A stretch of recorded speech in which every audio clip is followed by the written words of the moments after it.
તો ગાઈ જો રાત્રે એમને મૂકીને ઊંઘી ગયા હતા. તો હવે છે ને સરખું કરવાનું છે. સરસ મજાની સવાર થઈ ગઈ છે. ગુડ મોર્નિંગ, જય શ્રી કૃષ્ણ, જય જોહાર. તો તમારામાં નવા બ્લોગમાં સ્વાગત છે. સંદેડામાં બ્લોગ્સમાં, યુટ્યુબ ચેનલમાં, ફેસબુકમાં, બધામાં જે કહો ત્યાં. તો ગાઈ આ બધું સરખું કરવાનું છે. ચા નાસ્તો તો થઈ ગયો છે. ડામર સાહેબ જતા રહે ડ્યુટી પર. હવે મારે આ બધું સરખું કરવાનું છે. બધા કપડાં કાઢી કાઢી મૂકવાનો, ભરી ભરીને લઈ જવાનો, કાઢી કાઢી મૂકવાનો. 2 દાડા રહેવાનું. એટલી માથાકૂટ હોય છે બધી. તો ગાઈ બ્લોકમાં બની રહેજો. ગાઈ અમારા ઘરમાં રમણ ભમણ છે. 4 દિવસનું કચરા પોતું કર્યા વગરનું છે. ઘરે હતા એટલે કોણ કરે? તો આજે છે ને હવે કરવા લાગી છે. કામવાળી બી નહીં આવવાની આજે તો જાતે જ કરવું પડશે. 2 દિવસ નહીં આવવાની. બધું લઈ ઘરે કરિયાણું લઈ ગયા હતા ને પાછું લઈને આવ્યા. ફરીથી પાછું અહીંયા ભરવાનું. એના કરતાં જવું નહીં સારું 4 દિવસ માટે. મને તો 4 દિવસ માટે જવાનું, મહિનો રહીને આવે ને તારે સારું લાગે. પાછું લઈને જવાનું આવવાનું, લઈને જવાનું આવવાનું, કંટાળો આવે. તો અમારે કચરા પોતા થઈ ગયા, બધું મુકાઈ ગયું અને ચોખ્ખું કરી દીધું. પહેલા હતું એમ તો બિસ્તરા લઈને આવો, લઈને જાઓ, અને 4 દિવસ કચરા પોતા વગરનું હતું. કોણ કરે? કોઈ હતું નહીં. એટલે તો આજે ચોખ્ખું કરી નાખ્યું કચરા પોતા કરીને. આજે કામવાળી નથી આવી. તો હવે નાવાનું બાકી છે, જમવા બનાવવાનું છે. તો ગાઈ ફટાફટ બનાવી દઈએ. ગાઈ અમારે જમવા બની ગયું. મેં નાતી એટલી વારમાં સુરભીએ બનાવી દીધું. આર્યને બંને થઈ.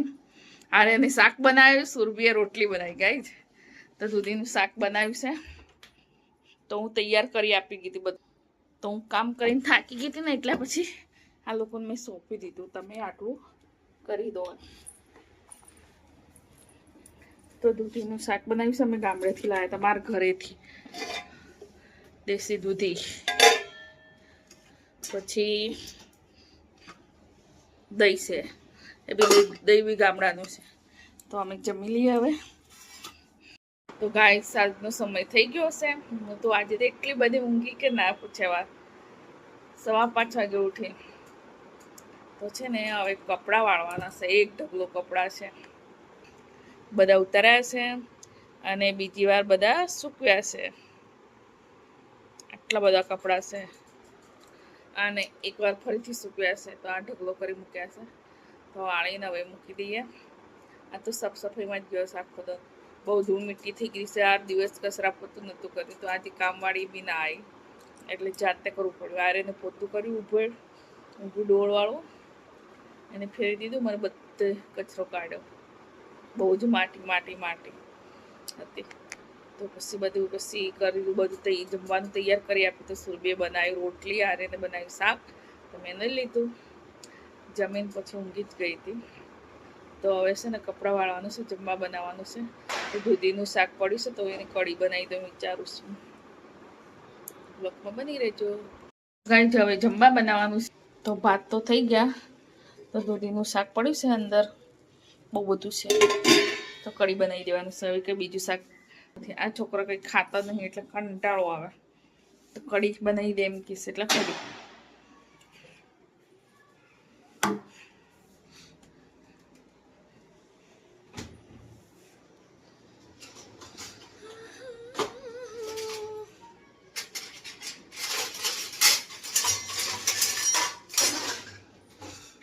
તો ગાઈ બ્લોકમાં બની રહ્યો.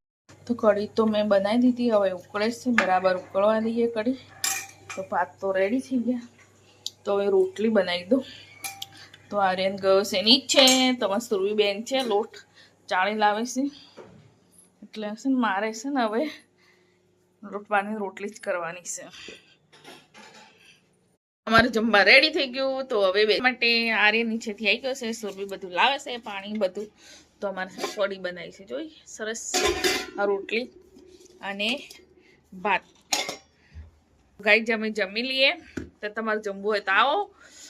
દૂધીની કઢી અને રોટલી ભાત. તો છોકરાને તો કંઈ ઉતરે નહીં એટલે આવું જ બનાવી દેવાનું, એટલે ફટાફટ ખાઈ લે. તો bye bye, good night, C you. મારો બ્લોગ તમને સારો લાગતો હોય તો લાઈક, કોમેન્ટ, શેર જરૂર કરજો.